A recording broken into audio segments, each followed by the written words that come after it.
minutes or if he's going to give them to somebody else. You know what, guys? Week 1 is come and gone for the CFL, and some interesting results all around, but the team closest to our hearts, the Toronto Argonauts, not exactly the most perfect outing on Friday night, coming down with a 28-10 loss. Apart from that, what was the biggest week 1 takeaway, guys? Is I am joined by Candid Frank Stanishi and the one and only David Morisuti. Frank, you want to go first? You want me to go first? Oh no, you go ahead. You go first. Yeah, the week 1, I would probably say, Calgary had to be the biggest kind of. I came into this year with very low expectations for Calgary.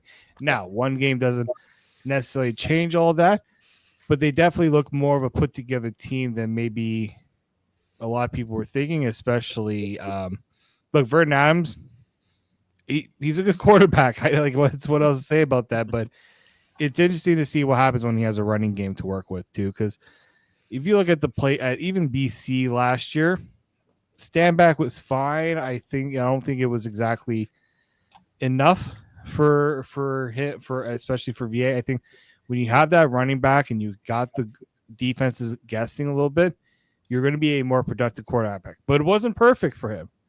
He still has those those tendencies to do turnovers. So I thought that was a big storyline. Obviously, everyone was talking about the first time ever that two Canadian quarterbacks started week 1 against each other.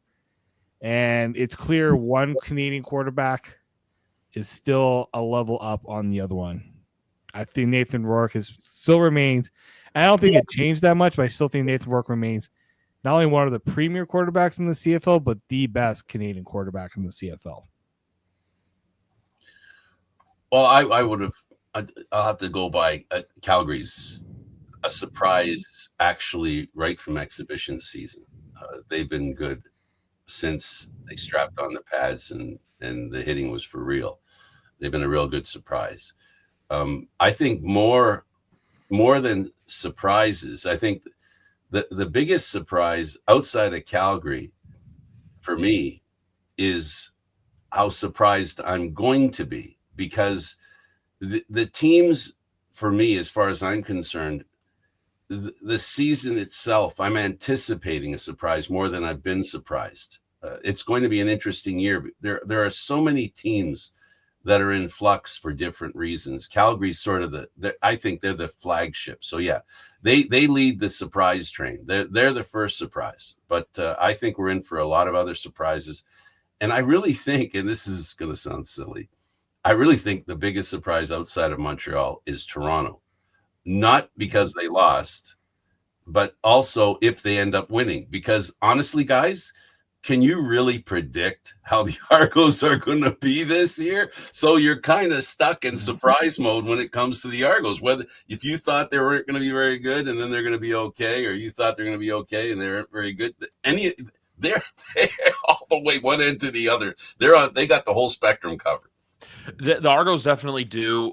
Friday night, like it was a mix of things where it's like I don't think they created the blueprint to beat them, but they definitely we see how different of a team they looked in comparison all throughout last year. Because obviously, like this is quarterback carousel last year.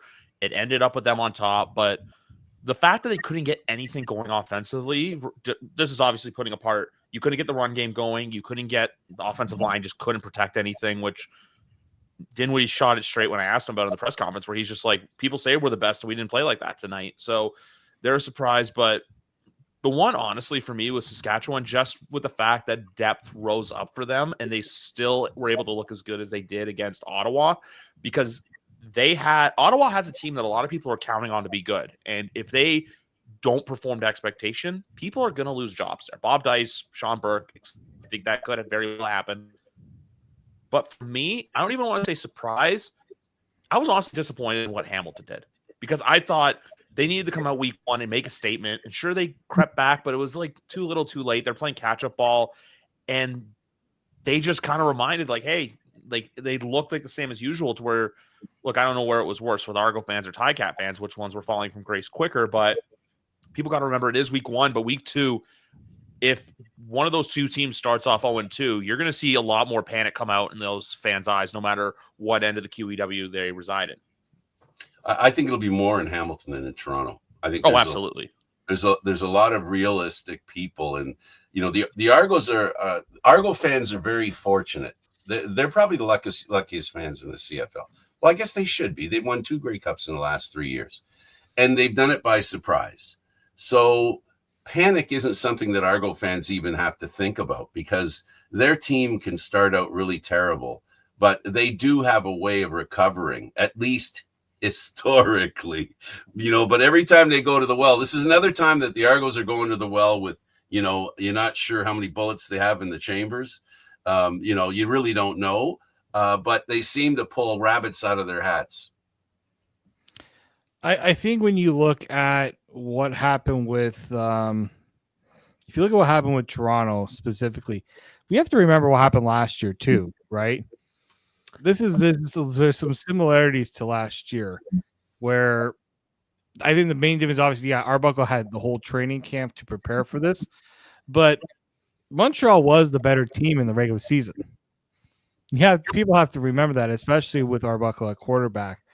And the offensive line had their struggles. Like 2 years ago, they were the most dominant offensive line in the league.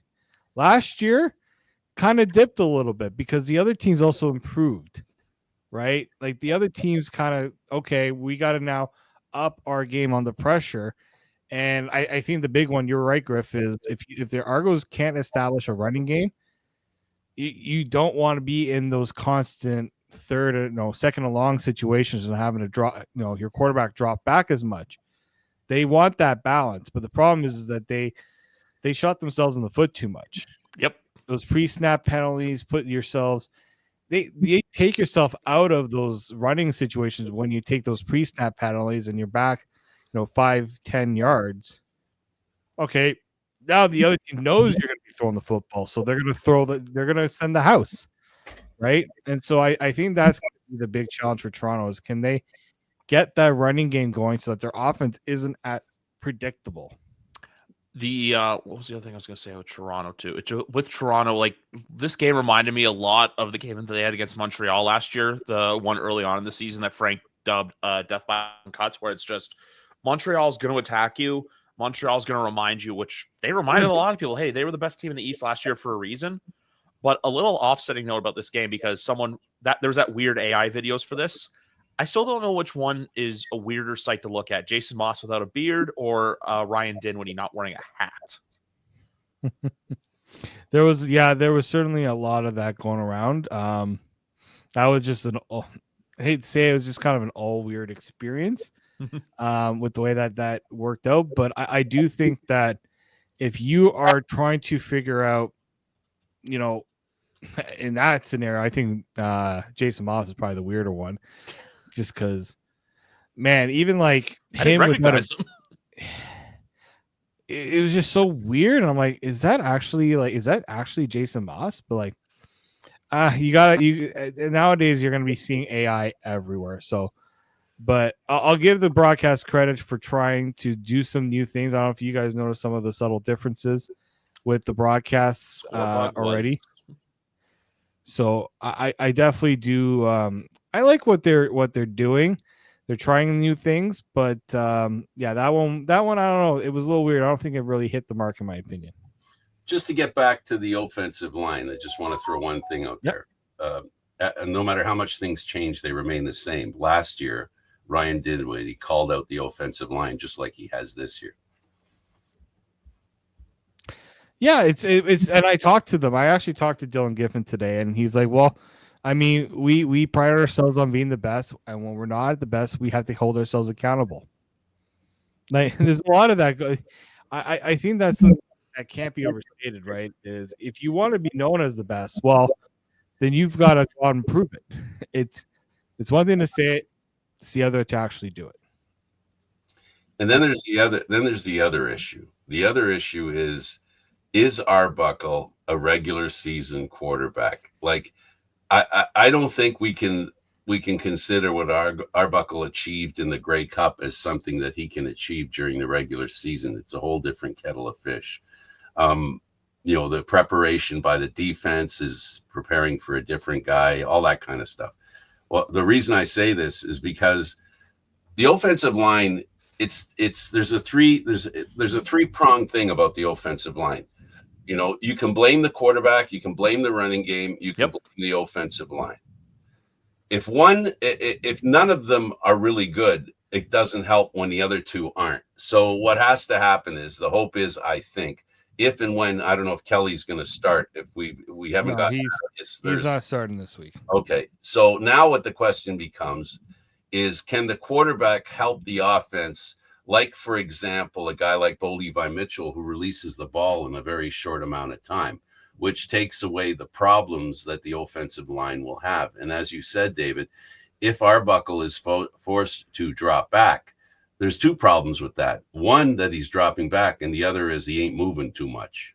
So, it ain't going nowhere if that happens. So he's not fleet of foot, and therefore, while the offensive line should be better, because it isn't, makes his job even harder. So, and they don't have a running game. Are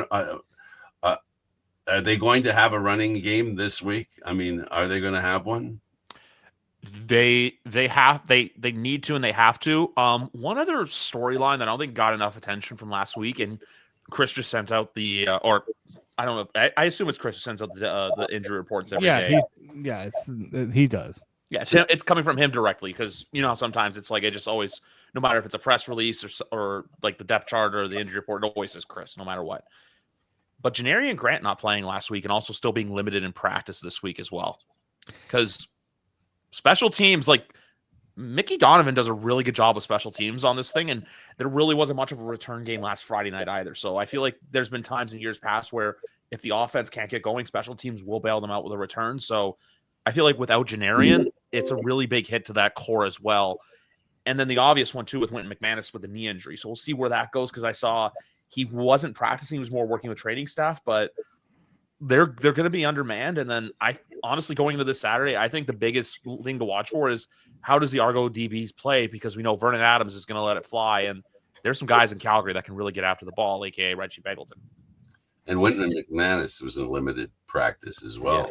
Yeah, I think that's more of managing what's been going on with him, because he hasn't been he was feeling it a bit after the game last week. You saw him kind of pull up a bit. I will tell you, I don't think Janarian plays this week. They didn't really have him. He tried going a bit, but David Unger also took some reps in the return game too. So I think, just from the way Dinwiddie's going to talk to him and see how things are, but he didn't seem confident that you expect Janarian Grant back for this week. And he's somebody that they can throw in there, in the offense. Yeah. To help solve the problem that we've been talking about. Mm-hmm. Yeah, the other big thing, and also why I say there's Argo fan panic, just because, like, look, I think I'm starting to spend too much time on those like fan groups on Facebook where like the notification will come up, and right away it's, oh, why do we let Kadeem Carey go? Oh, why did this happen? This happened. There was just a lot of like overreactions to game one, to where that's why I asked the Toronto versus Hamilton question. But if Hamilton comes out and looks flat-footed against the Rough Riders Saturday night, I don't really know how you phase that, because that's a fan base that, like, they need the team to win. They load up. And obviously there's off-field stuff with that team, which is just terrible to deal with, what their GM's going through right now. But like, Hamilton's got to show something. Even if they lose a close game Saturday, they can't just come out and look. They can't come out and look flat. But my big storyline heading into week 2 is Ottawa, because obviously the news broke today of Drew Brown he's not going to be playing, not going to be dressing at all Friday night, and the line for that game's already gone from 1.5. It was essentially a pick'em to -2.5, -3.5 right now for the Alouettes. So Montreal really has a chance to take good advantage of a man-down Ottawa team. Man down. Oh my goodness. Without a quarterback? Yep. And that's a CFL issue. I saw, watching that game, I said, like, they are in very big trouble. Just seeing how he was at the end of that game, I said they're in big trouble. This guy not being healthy throughout the year, taking way too many hits. And like, there's a difference between hits, when you got protection, where you're taking that extra second to throw the ball, And when you got free guys coming and taking a good shot at you, a good run at you, not getting, it's one thing when a lineman's kind of slowing up the defender and he's not able to take as big of a hit. Drew Brown was taking some big hits, and it sounds like it's a hip injury, which, that's a big problem. But luckily, I mean, fortunately, they did get Matt Schultz, one of Frank's favorite backups. Remember, you always were a big Schultz fan. He didn't do as hot in Calgary.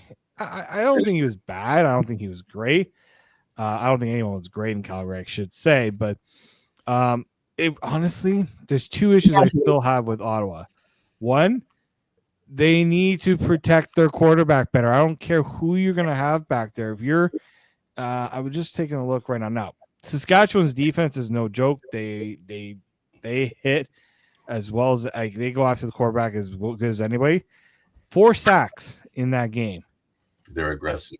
Big no bueno. Now, guess who you get on Friday night?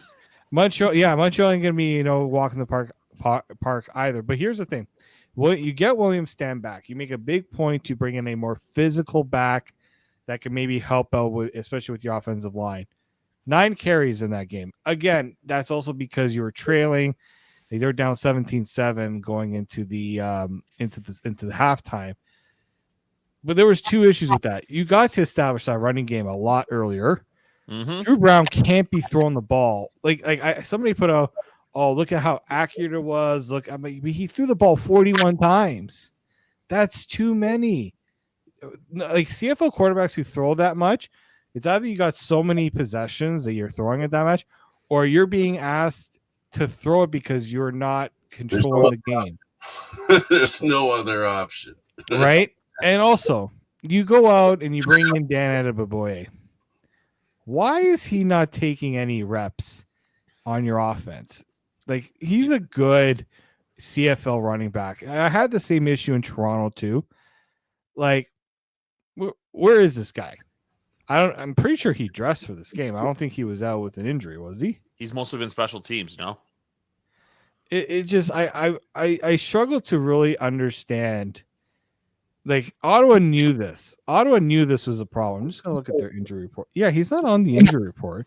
So like what is Ottawa looking to do here? You dressed and technically, actually, I think they had Adeboboye as the starting running back, the one on the depth chart for the Canadian ratio, and he doesn't get a single rep as a running back. Now, he did catch 3 passes in this game, but I'm sorry. Why is Braylon Addison Braylon Addison as a receiver getting more touches than your running back?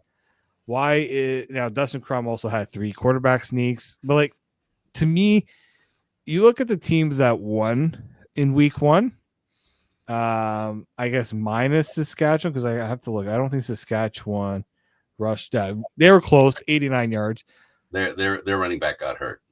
Their running back got hurt, but they're also very efficient. They didn't have the ball as much. But like, you look at the teams that won in week 1, they ran the ball. They all had at least 100 yards rushing.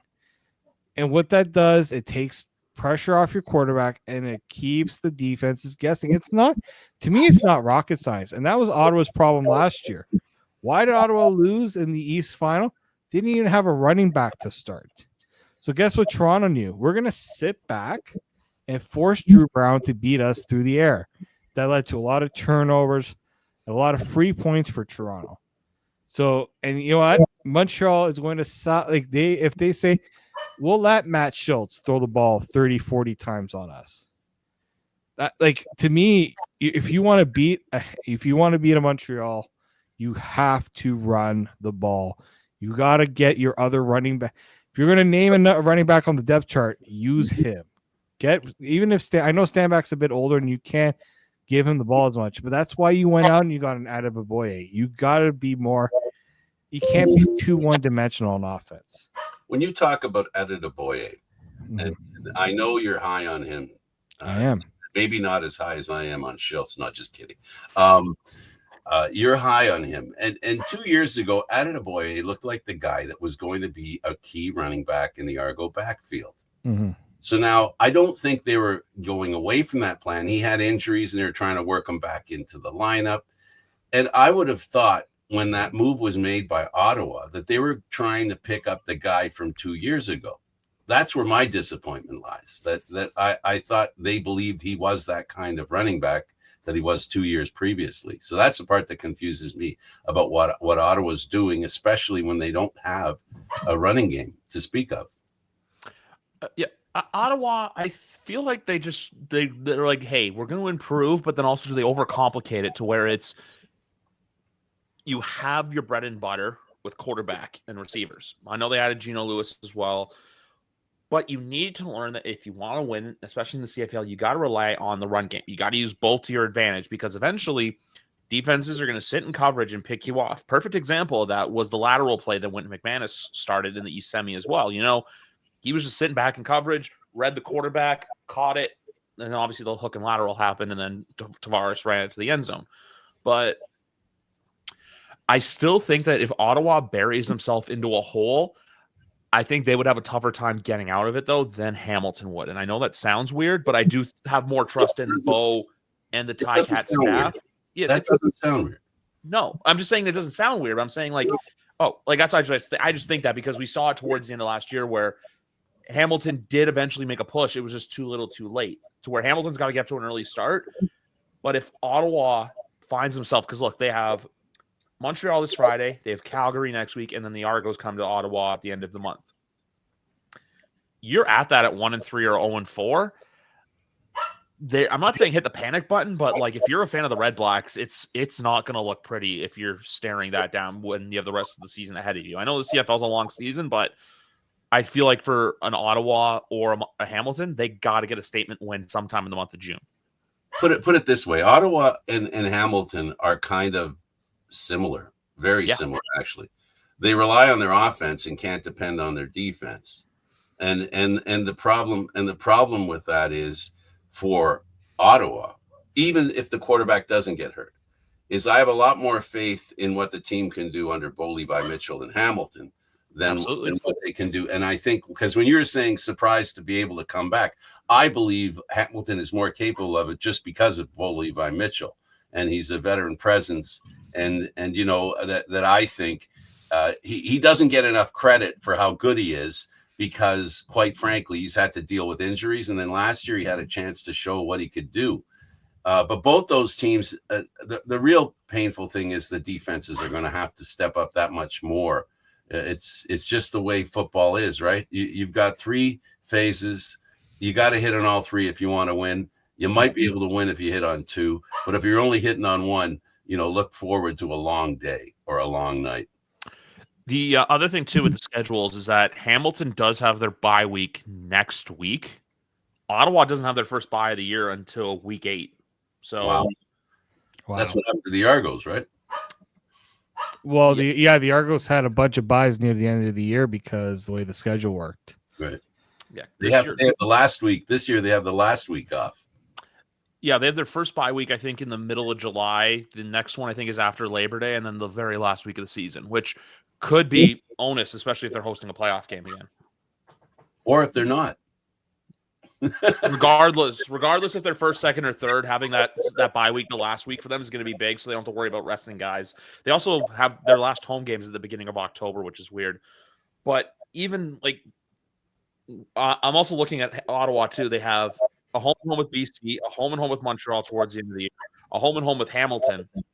So there's a lot of opponents you're going to get out of the way very quickly. But for Ottawa, it's just you got to figure out who you are before you have an identity crisis. Because if you have an identity crisis, it's just going to go downhill. And like I said, you don't wish for people to lose their jobs. It's just an industry where you're expected to make progress. If you start to backtrack, regardless of who's healthy or not, that's what people are going to remember. It's not what have you done? What did you do for me last year? It's what have you done for me lately?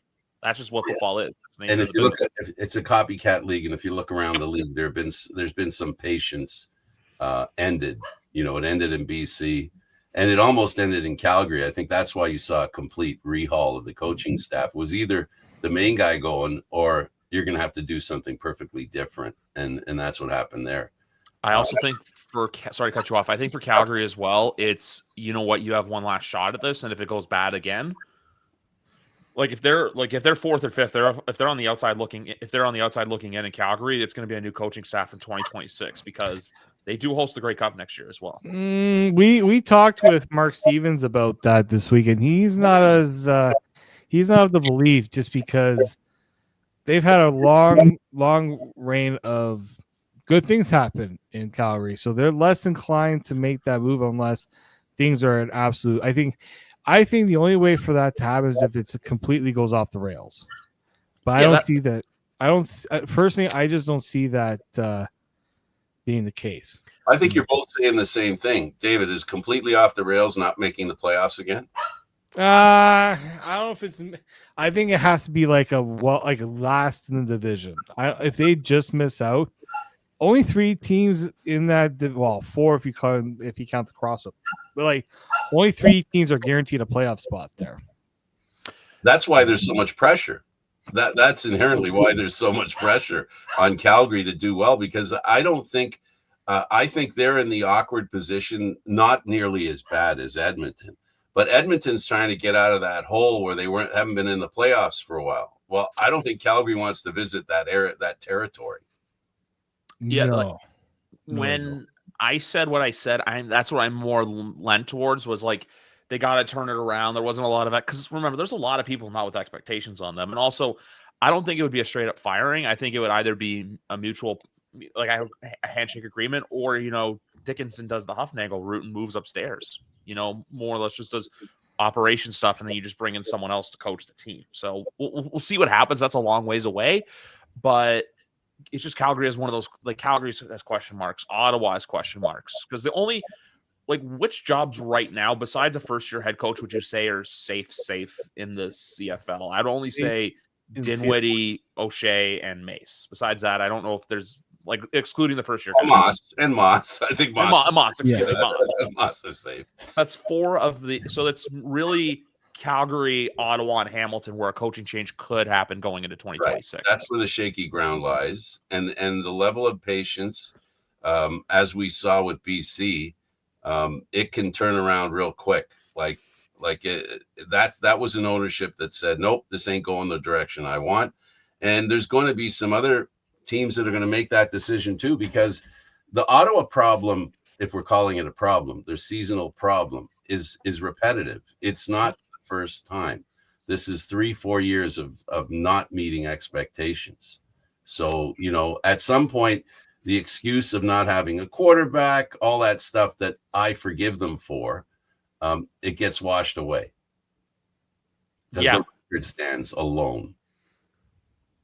Especially in the league for, hey, you know what? It's you injuries are one thing. If it was last year for Ottawa where they're trying to make progress in that, but the fact that you got some great wins, you finished 3rd in the division, you had a bad playoff game, sure, but no one expected you to win. You need to show that there's not accountability there, but you have to show that there's a progress and accountability where it's hey, we have to hold ourselves to that higher standard because we know the league's wide open, the East is wide open. Although I don't know if you can say that now because of how Montreal looked, but Montreal looked good, but I wouldn't say that they were dominant. That wasn't a dominant win for them. They played. There were missed opportunities. It could have been a dominant win for them, but there was missed opportunities by Ottawa in that game. Yeah, so the East and the CFL as a whole is truly wide open to where I think now you can make a reason for any of the 9 teams to be successful in 2025. It's just, hey, it's like giving the keys to the car to someone. Hey, you know what? Here are the keys. It's up to you to drive it and make it go fast. If you make it go fast, great. If you don't make it go fast, we're going to have a talk. Yeah, there's a lot of stuff out there that as the season begins, the old story of before the season starts, everybody's finishing tied for first. Everybody's at first. So, but the reality is starting to kick in. With Ottawa, the Argos. And when I say reality, the reality of the day, because I'm a firm believer that what makes Canadian Football League teams great and what has helped the Argos and other teams that have had a consistent winning record is their ability to figure out the season when it starts, what their weaknesses are, put people in there, plant them like a nice little seed, and then they start to pay off after a few weeks.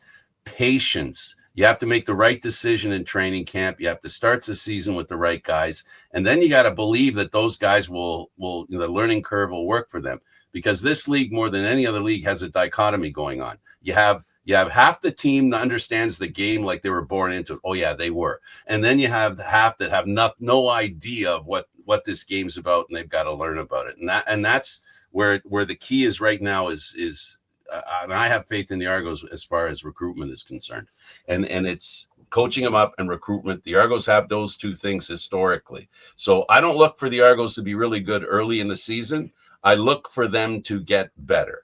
And they have a coach who can be patient and impatient simultaneously. So, so it's going to be a fun ride. Ottawa, on the other hand, has a coach that I don't even know. Like, we talk about teams having a certain kind of character or a certain way they comport themselves.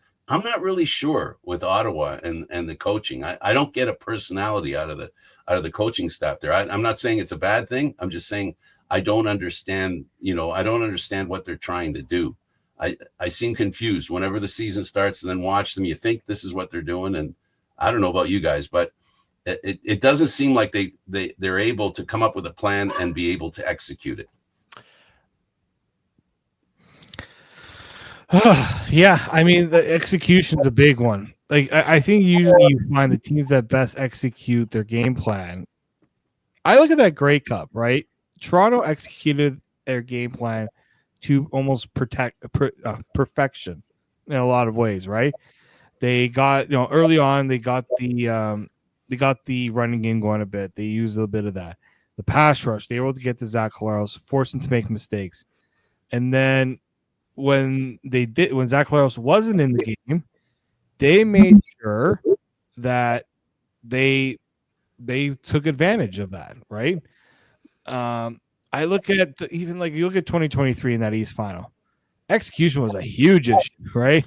When you're throwing the ball to the other team as many times as the Argos did in that game, you ain't winning. And it's not just also executing plays, not taking penalties that back you up so much. Like that, I talked to the team about that today. Like you can't take those penalties and expect to win as much, because you're shooting yourself in the foot without the other team really doing anything. You're giving free yards to the other team. Simply not going to be good enough. It's like Monday night in the Stanley Cup final where Edmonton gave Florida 11 power plays and they scored on what, three of their 6 goals were power plays. So it's just one of those things that if you're going to shoot yourself in the foot, you can't expect to do good. It's simple as that, no matter what sport you play. It's usually the case. I see. It usually is. But you know what also usually is here is always talking about games and talking about betting lines, because that's what I love to do. We start Thursday night in Winnipeg, where the Blue Bombers finally get to throw their ring in the hat of, hey, we're starting our season 2, as they were on the week 1 bye. No Zach Collaros. The Winnipeg Blue Bombers are a plus 3.5 point dog at home. I'm kind of torn with this game because BC looked really good last week, but we all know, hey, the head coach of the BC Lions was where for the last few years?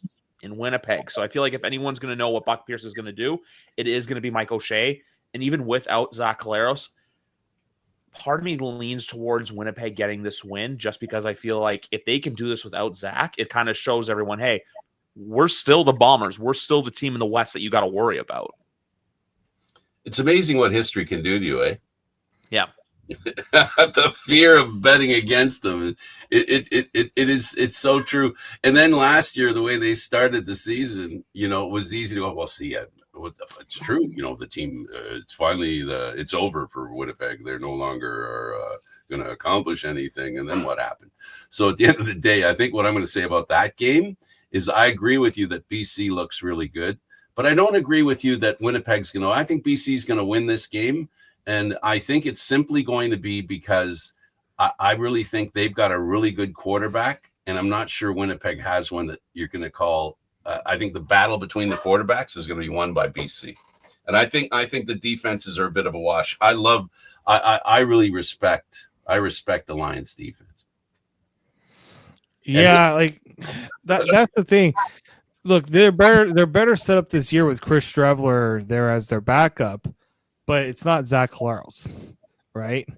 I was just like, yeah, sorry, what was the line again in that game 3.5 for BC? Like, to me, that's a respectable line. I think that's totally possible, totally doable. We don't know what Winnipeg's defense is going to be like either. Mm-hmm. They lost. No, they lost Tyrell Ford. Adam Bigghill's not there anymore, so that's it's a bit of an identity change, Heart and soul. culture change. Yeah, culture change a bit for them. And look, frankly, we've seen how this team looks without Zach Claros. It's not Drew Brown at quarterback either.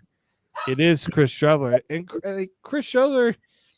We know what his body of work is all about. He's an NFL quarterback. Well, more of a rushing quarterback than he is a guy that will go out and throw.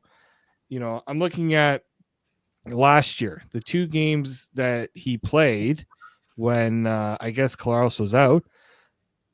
170 yards, 14 of 24 passing, 127 yards, 13 of 21 passing. To me, that's kind of suspect, right? And then I'm trying to remember, like, he hasn't really thrown the ball. Like, the best game he had as a passer came back in 2019 when he against Hamilton, when he threw for 304 yards, but he also threw a touchdown, 2 interceptions. Like, he's not a big thrower, right? So you're going to be relying a lot on Brady Oliveira. You're keeping the ball on the ground for a good part of this game. So I think they're going to be relying a lot on their defense to try and shut down a BC Lions offense that looked pretty good. And you guys mentioned it. You got a head coach in BC that knows a lot about what Winnipeg's going to throw. It works both ways. It does. It really does work both ways. But like, you got the more talented quarterback playing for the Lions than you do for the Blue Barns. And the Lions have a running game that they can, so that Nathan Rourke doesn't have to throw the ball that much. So I think it's going to be a very tough one for Winnipeg. But I mean, Winnipeg, they've had a lot of time to prepare for this game too. You can't, and it's in Winnipeg. It's never really been a good recipe of success for BC. Last year, Winnipeg wasn't really good with their quarterback, Claros, and not their running back. We're going to find out how good the team is with their running back, not with their quarterback. So, my official stance: BC wins. Winnipeg covers a 3.5. I think this is a close. They keep it close, but it's not close enough for Winnipeg to get the win. That's what I was saying. Like, I respect Winnipeg enough to where I know they can keep it close, but I don't think they have that to win. If it was 2.5, I would lean towards BC, but that 3.5 really makes me think, Winnipeg can keep it close. And then we get the exact same line in Ottawa, Montreal. I'm going to say this right now. I think Montreal covers this no problem. I think this is just another game that, eventually as time goes on, Montreal is just going to slowly wither away at the Ottawa Red Blacks, especially Matthew Schultz. And this is one that can either I think this can either be exciting in the sense that, like, both teams are kind of going shot for shot, or Ottawa just gets manhandled and Montreal runs away with it. That's the scary part here. And I'm scared on behalf of Red Black fans. Especially for the home opener. Yeah. It's going to be tough. But then again, on any given, it's not, is it a Sunday game? Can I say that on any given Sunday? Any given Friday, which I'm calling the podcast that. Yeah. On any given Friday, right? And anything can happen. That's what football's all about. But, without your number one quarterback, historically, the Canadian Football League is littered with teams that didn't have quarterbacks and had very poor seasons. So what they've got to hope for in Ottawa is they've got to be, to your point, Griff, I'll put a period at the end of your sentence. They got to look respectable. Yeah. For all the reasons we've talked about, for their own confidence, for their fan base, and for the team without the quarterback. I think for them, if you can keep it within a touchdown score or even 10, you don't look bad considering you don't have your quarterback. If this is more than a 2-touchdown game or a 2-score game, that's where I think a lot of the red flags are going to go up with this Red Blacks team. Now, you follow Hamilton. Schultz had a couple of really good games for Hamilton after the the first quarterback, the starting quarterback got injured. He could have one of those games. If he has one of those games, David's going to say, "Oh, Frank's so happy." 46.5 is the over-under. I think that this is a game that I think that number can hit. I see it as this with Ottawa. If they fall behind in this game, I don't know if they're gonna be able to come back. Like they could. We've seen crazy things happen, but Montreal loves to take a lead and play a very conservative game on offense. You saw it against Toronto. They took their shots when they thought they had chances, but there weren't that many. They did not press the ball as much as I think we were kind of expecting. Also because they had a running game that was working for them. So they didn't need to force it either. So if you're in Ottawa, the thing you're going to have a hard time with is that, Montreal's not going to give you a lot to work with. They're going to be suffocating for sure.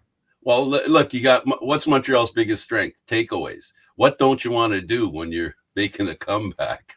You don't want to do giveaways, and they're going to walk right into that if they don't stay. To your point, Griff, and I think that's the important issue. If they can't go toe to toe with them in the first half, it could get ugly in the second half.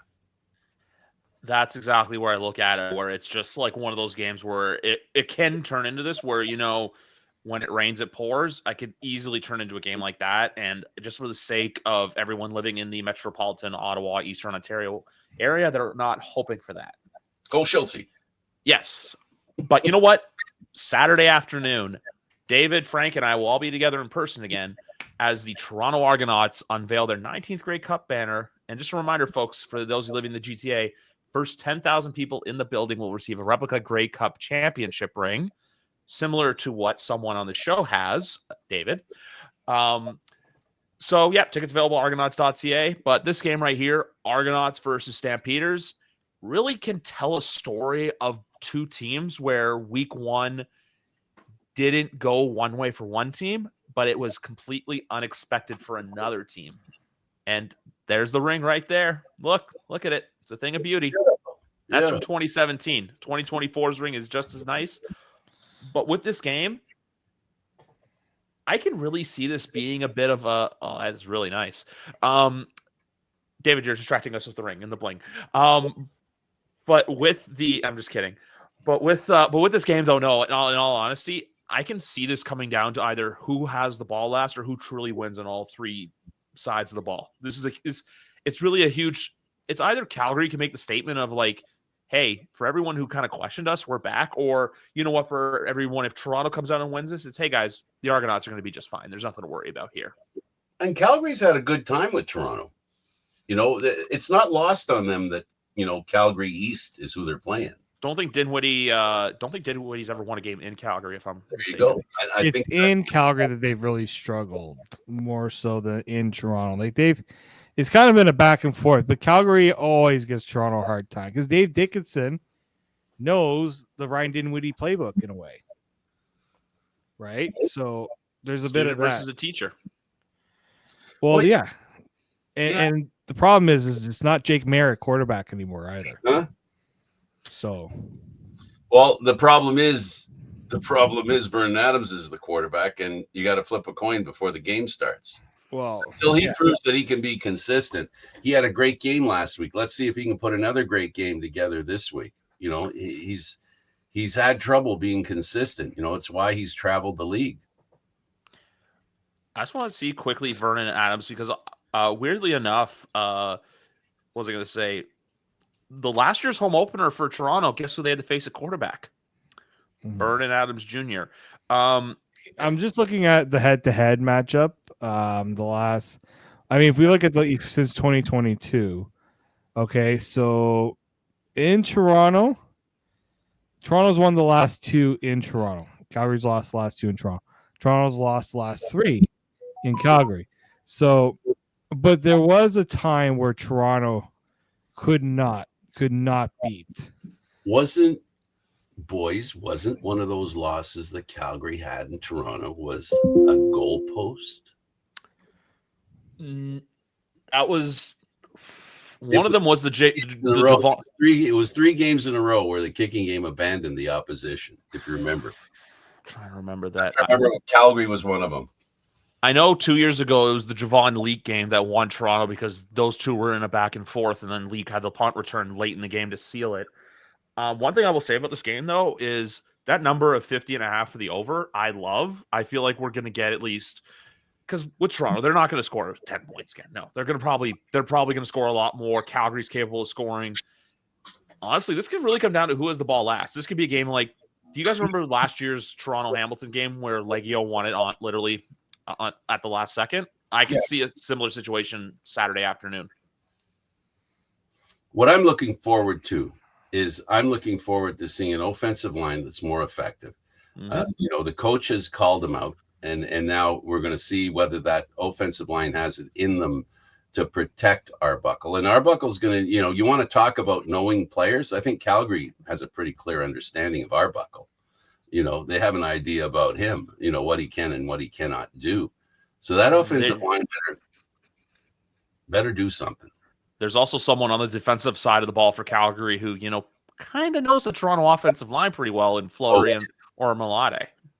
Yeah, and they brought him in as a leader, and he's a real gung-ho guy, and the Argos miss him. Yeah. Yeah, they do. I talked with Parrish today, and he said wasn't a good enough game for them.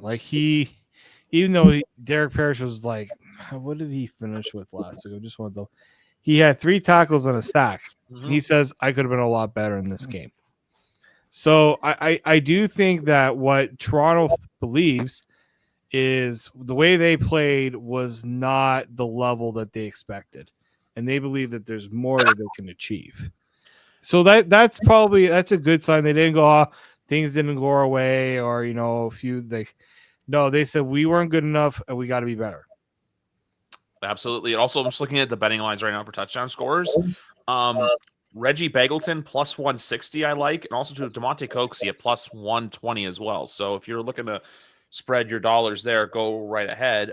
The other one too is Nick Arbuckle, because I'll ask you guys. Oh, the only player listed right now is Vernon Adams Jr. at over for passing is 282.5 yards.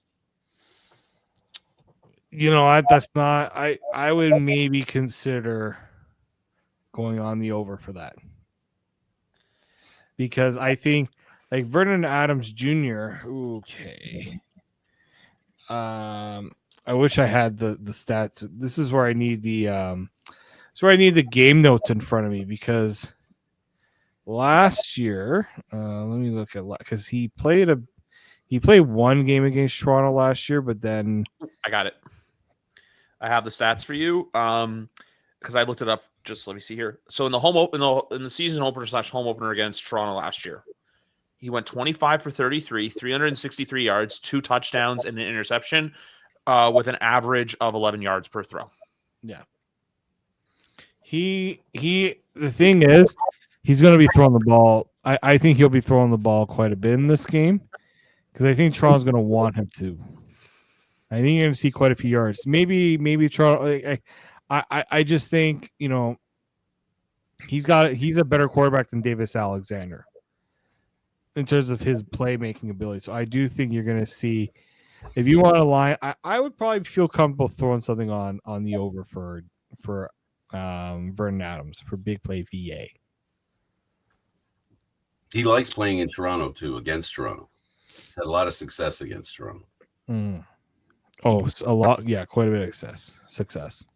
Because also I'm going to look up 2023 quickly as well, which I believe that was him as well. Yes, it was 24 for 39, 388 yards, 3 touchdowns. But here's the kicker: he threw 6 picks in that game. Mm-hmm. I just remember that because that was a game with a lot of animosity, and that was a game that Toronto really wanted to have to win.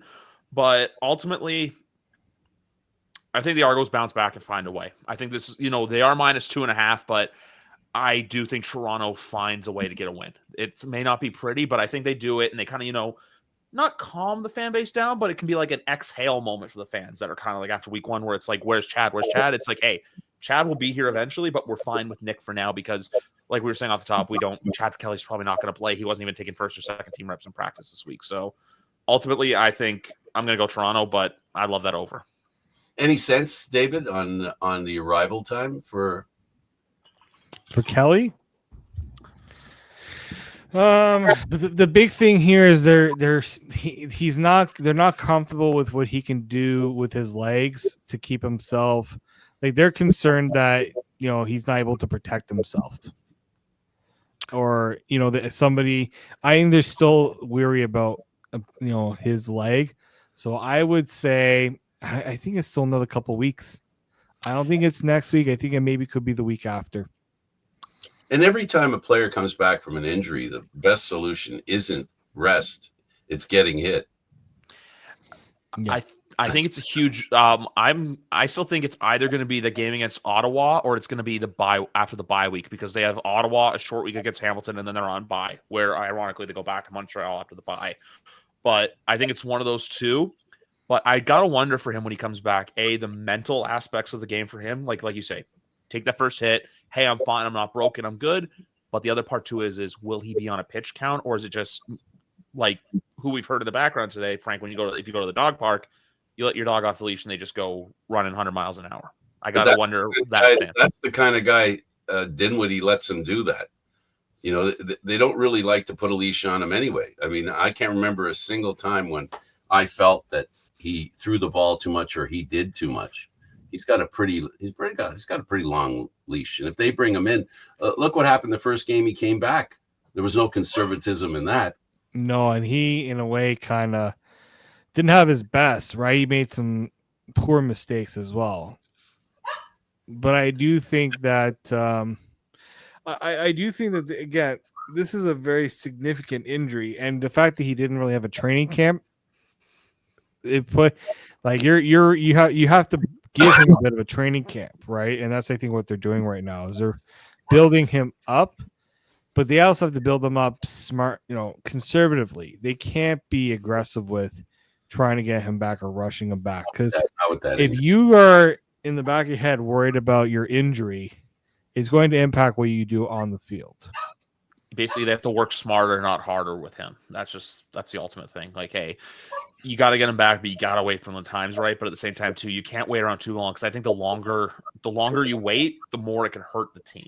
And that's why the rubber's got to hit the road at some point. If he's healthy enough to play, they should put him out there. And if you want to constrain what he does, I don't think that works with his personality. He's a damn the torpedoes kind of mentality player, right? That's his mentality. So you can't handcuff him. You handcuff him, then he's not the guy that you think when you brought him in was going to be your number one quarterback.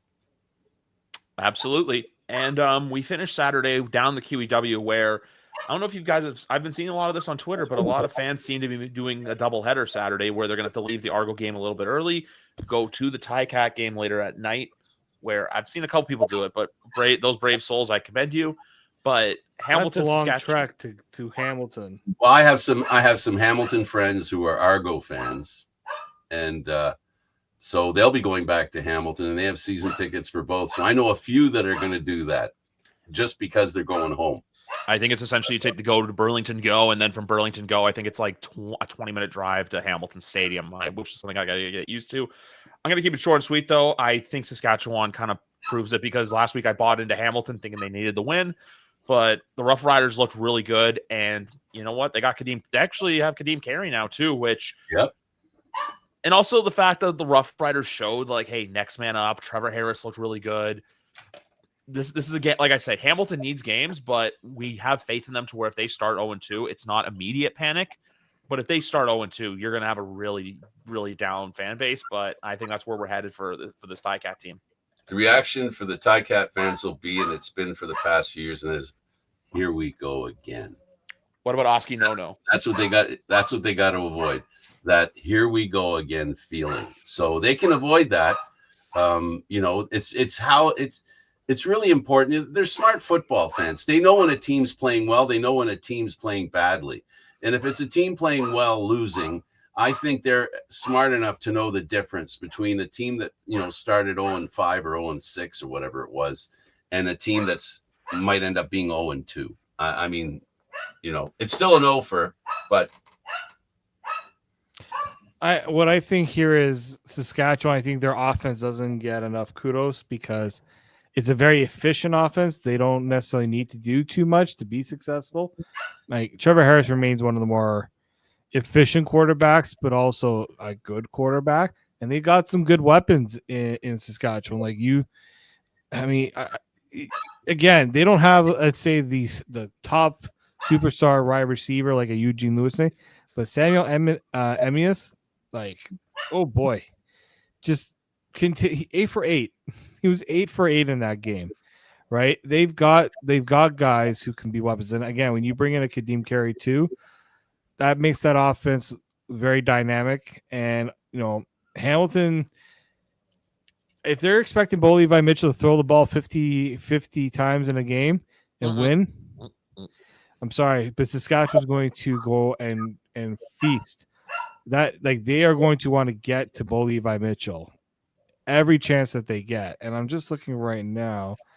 Last week against Cal. Now, the good thing for Hamilton is they did keep Bo Levi Mitchell upright, but this is a much, much better defensive line in Saskatchewan than Calgary. So that's something to watch out for. Also, Kadeem Carey revenge game coming next week potentially as well. Absolutely. Yeah. And we know he likes revenge games. Oh yeah. He's not shy to show what he thinks. Absolutely. So he is not listed on 8. It's weird. I checked just the touchdown score to see if Kadeem is listed. He is not. AJ Ouellette's still plus 110, but I expect that to change because I don't think AJ Ouellette's going to be playing in this game. But Samuel Emulus, the guy David mentioned, plus 100 to score a touchdown. The second odds only Tommy Stevens at minus 145. I think this is just the Rough Riders showing the rest of the league that, like, hey, our rivals have held the mantle forever, and the Blue Bombers played in a Grey Cup in our stadium, to where this year we want to play a Grey Cup in their stadium. So I know there's a long way to go, but I think this is a Rider team that's just going to be in cruise control for most of the season. Like, I'm not saying they're going to be 16-2, but until proven otherwise, I think they have a lot going for them. And you know what? It could be the rich getting richer for them. They have a coaching staff that is very focused and locked in. Mace leads that charge. Yep. Mark Mueller do we think he could be a head coach one day, or at least get some consideration? He's had consideration a few times already. Yeah, I don't think just yet. I think he kind of has to build himself up a little bit more. Well, one thing we do know, the CFL has turned into a league that gives first-time coaches a chance more than it has in the past. Yeah. So the odds on that happening are a little higher now under what's been going on in the CFL recently. So I think only Scott Milanovich is the only coach who isn't a first-time hire as head coach, if I'm not mistaken. Recently, yeah. Yeah. Like, just think about it. Buck Pierce, first time. Mark Clam, first time. Dave Dickinson, I think, is first time. Mace obviously is. Dinwiddie is. I think Dice is. And Jason Moss, I believe, is as well. Well, he was no, he wasn't the head coach in Edmonton. He was the offensive coordinator. No, he was the head coach in Edmonton. Oh, great. He won the Grey Cup there. Oh, my God. In Edmonton, he then went to offensive coordinator when he went to Saskatchewan. And then now he's the head coach in Montreal. When Saskatchewan couldn't find an offensive coordinator because they struck out a couple times. And he brought Fajardo with him to win a Grey Cup. So there you go. And then is there any thoughts on Edmonton for what we've seen so far? Just because I feel like for them it's going to be a process, but it wasn't. You got a half hour because I'm just kidding. I'm just kidding. Because Trey Ford looked both good and not good in the same game. Too slow of a start. Yeah, I expect more from him, and I think we'll get more from him because his team's depending on him. He's had a strange beginning to his career. I mean, David and I keep every week last year. So when are they going to bring him in? Is he going to play? And it's just been a strange kind of situation for him. I hope he gets a little more, get his feet on the ground and is given some runway. Because the one thing he's never had in Edmonton is any kind of runway. He's finally got that. They do play Let me see if I still have it up. They do play, obviously, they're back at it next week. They play against Montreal next Thursday night in their home opener. So that game's going to be a big test for them to see, hey, how far, not how they come, but how far are they going to willing to go when you have a team coming in that's really good. And now the fact that their defense has pieces, even though it's all Toronto Argonauts, and you have a quarterback without any constraints, it's really, I think this year about them, they got to get some surprise wins to, we're going into next year. Everyone's saying, hey guys, Edmonton's coming. Even if they don't make the playoffs this year, because I don't think it's the highest of expectations, it's just, you can't be the last kid picked on the schoolyard. You can't be that if you're the Edmonton. The other reason why Calgary's so desperate, Calgary knows that they've got to be better than Edmonton to begin with, and then the challenge starts. Absolutely. That's absolutely it. I'll say two things about Edmonton. They went and they spent a lot of money they went and went this big recruiting session on defense, recruit a whole defensive line from Toronto. 0 sacks. 0 sacks against BC. Now, is one game going to be the be all end all? No, not at all.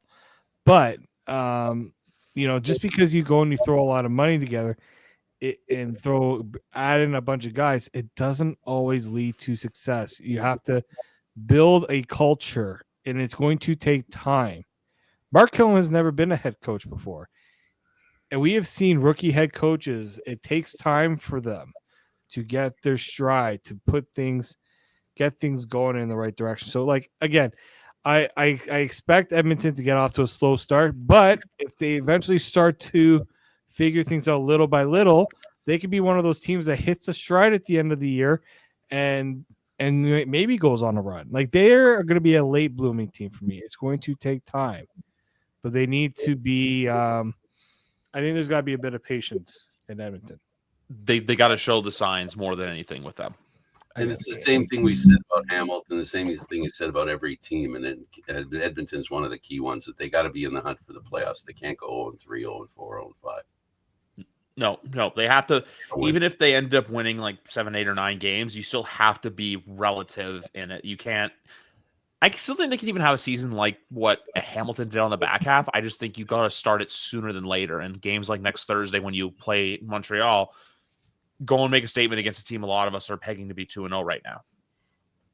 I hate to use a Twitter term, but they've got to trend better. That's all. It's the trend that they create, right? Yep. That's what it's about. They got to get on a roll. They got to get it. They got to get that belief system going. No matter how much money they spend on their team, it's irrelevant if the players don't deliver. We talked about execution earlier, and that's what this is about. You can have the players, but you need them to execute, and they have to look better every week. That's the task for Ottawa, Edmonton, Hamilton. They got to look better every week. And in fact, I'll throw the Argos in that as well. They have to. All those teams, if they're going to have a season this year at all that's worth anything, they're going to have to be better every week. There's no sliding back. There's no hitting a dead zone and being stuck in it for them. They've got to be better every week. Little by little, brick by brick, they got to get better.